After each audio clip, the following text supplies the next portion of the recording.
Um jogador de futebol chuta uma bola a 30 metros do gol adversário. A bola descreve uma trajetória parabólica, passa por cima da trave e cai a uma distância de 40 metros de sua posição original. Se, ao cruzar a linha do gol, a bola estava a 3 metros do chão, a altura máxima por ela alcançada esteve entre... Bom, olhando para a figura, para a gente enxergar os dados que foram fornecidos, a trajetória é parabólica, o alcance do lançamento é de 40 metros, mas a bola tinha viajado 30 metros quando passou sobre o gol. E a altura em que ela se encontrava em relação ao chão aí era de 3 metros. E a pergunta que foi feita quanto à altura máxima que a bola atingiu. Normalmente, numa questão de lançamento oblíquo, o que nós temos?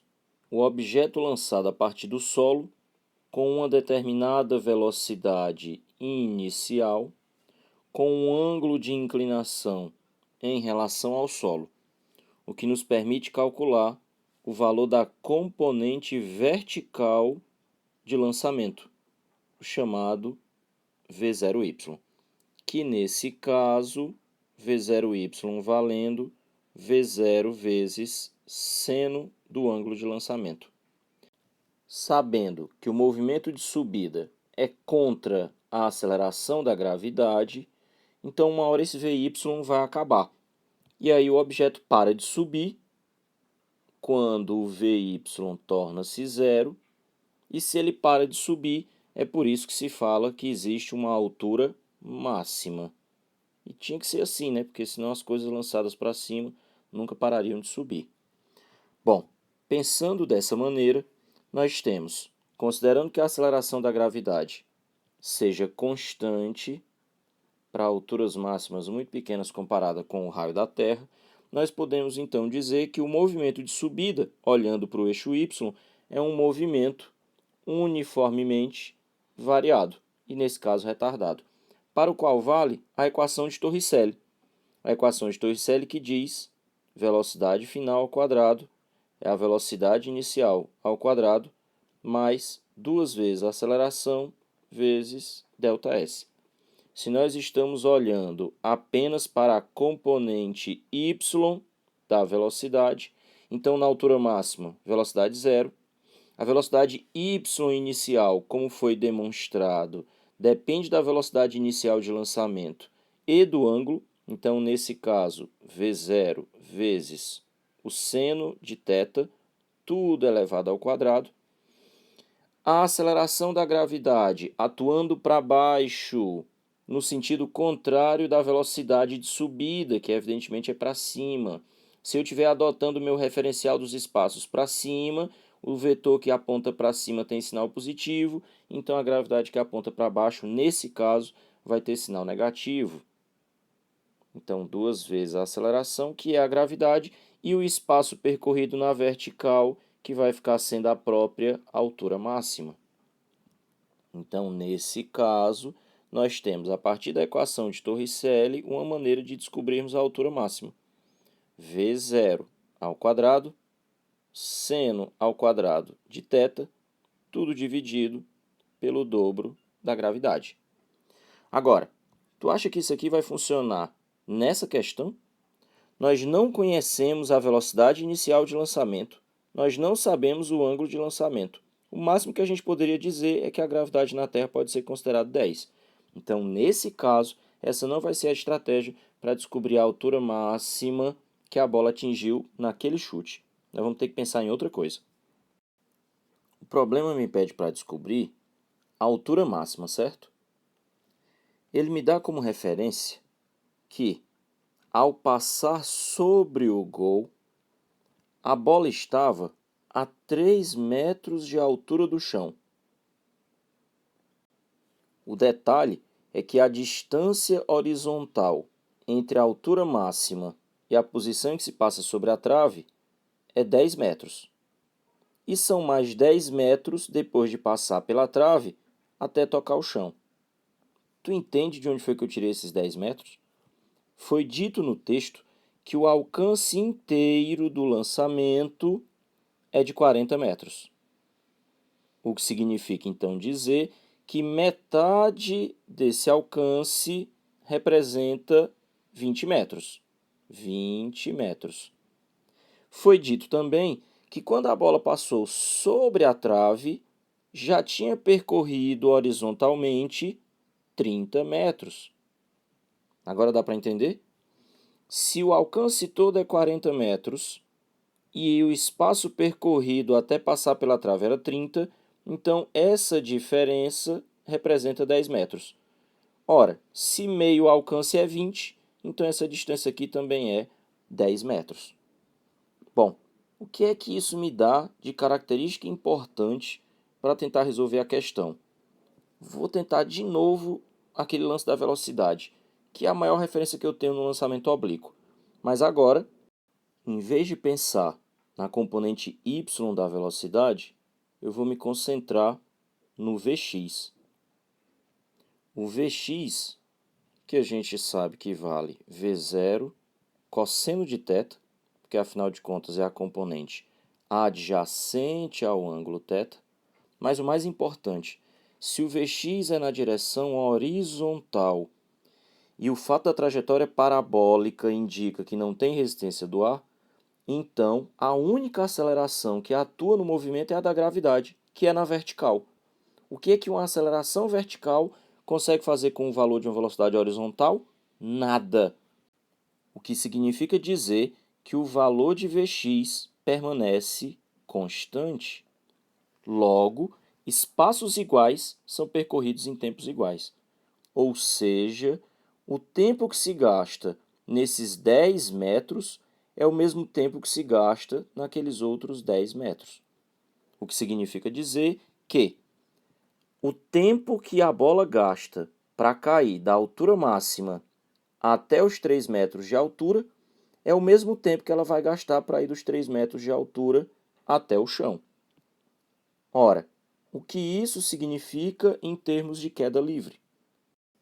Analisando o movimento de queda livre, nós temos o objeto partindo com a velocidade inicial zero a partir da altura máxima e recuperando na descida toda a velocidade que ele perdeu na subida. Estou falando da componente y da velocidade. E o ganho de velocidade aconteceu porque agora o movimento é a favor da aceleração da gravidade, que, não se esqueça, permanece constante.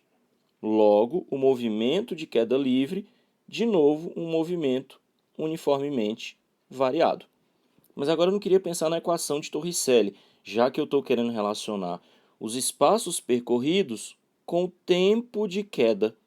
Então, eu vou pensar em V igual a V0 mais AT, onde, nesse caso, a aceleração é a própria gravidade, que, não esqueça, mantém seu valor constante.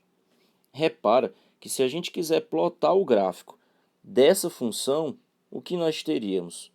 A velocidade no eixo y e o tempo no eixo x. O movimento partindo da velocidade inicial zero e a função do primeiro grau, de modo que o gráfico é uma reta inclinada partindo da origem. Nós temos o tempo total de queda dividido em dois tempos iguais. Lembra, né? Porque na horizontal nós temos dois espaços iguais e nós provamos que por isso os tempos são iguais. Sendo assim, pensando no tempo total de queda partido ao meio, lembra que nos gráficos da velocidade em função do tempo, a área sob o gráfico vai representar para a gente o espaço percorrido. Então, essa primeira área, que aqui aparece como um triângulo, representa o espaço percorrido no primeiro intervalo de tempo de queda, o que a gente chamou de ΔS. E essa segunda área, que no caso aparece como um trapézio, representa o espaço percorrido no segundo intervalo de tempo igual. Agora, observe um detalhe curioso. Para a gente calcular a área desse trapézio, a gente pode quebrar esse trapézio em figuras menores. E aí observa o que vai aparecer. O trapézio pode ser pensado como 1, 2, 3 triângulos. E detalhe, triângulos iguais àquele primeiro que nós encontramos. 1, 2, 3 triângulos. O que significa dizer que essa área do trapézio corresponde a 3 vezes a área do triângulo. E se isso representa os espaços percorridos, então eu posso chamar esse primeiro de x e esse segundo seria 3x.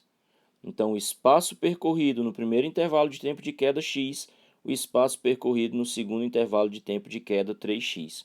Isso aqui, inclusive, é uma propriedade dos movimentos de queda livre, que é uma coisa que a gente estuda lá nos lançamentos, que é a chamada proporção de Galileu. Tu lembra disso?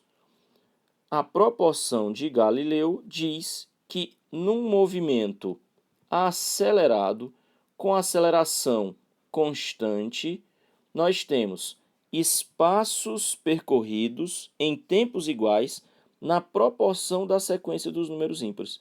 Se a gente tivesse um outro intervalo de tempo ΔT aqui, nós teríamos mais triângulos aparecendo, só que agora seriam 5 deles e depois 7, depois 9 e assim sucessivamente.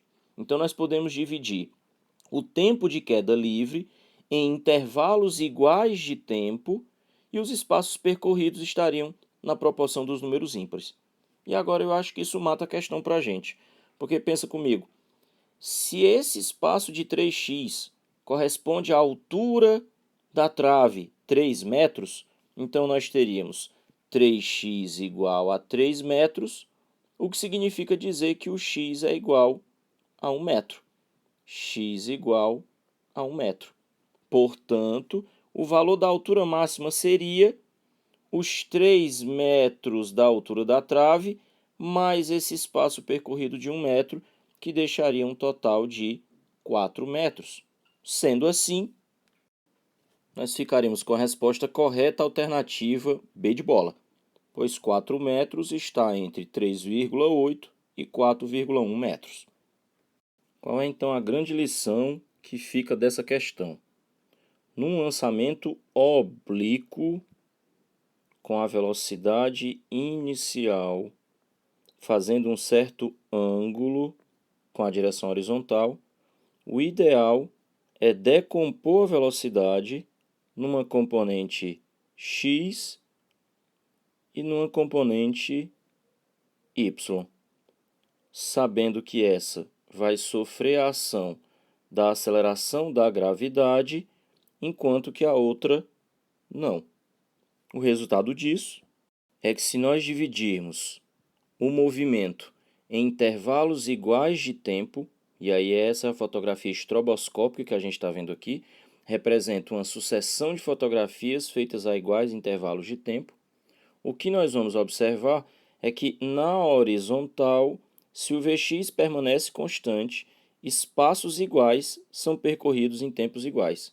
Então, a gente pode chamar a distância de d percorrida entre uma fotografia e outra.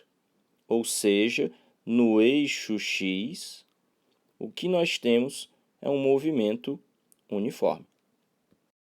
Já no eixo y, com a velocidade sendo afetada pela gravidade, o que nós vemos são espaços percorridos no mesmo intervalo de tempo cada vez menores.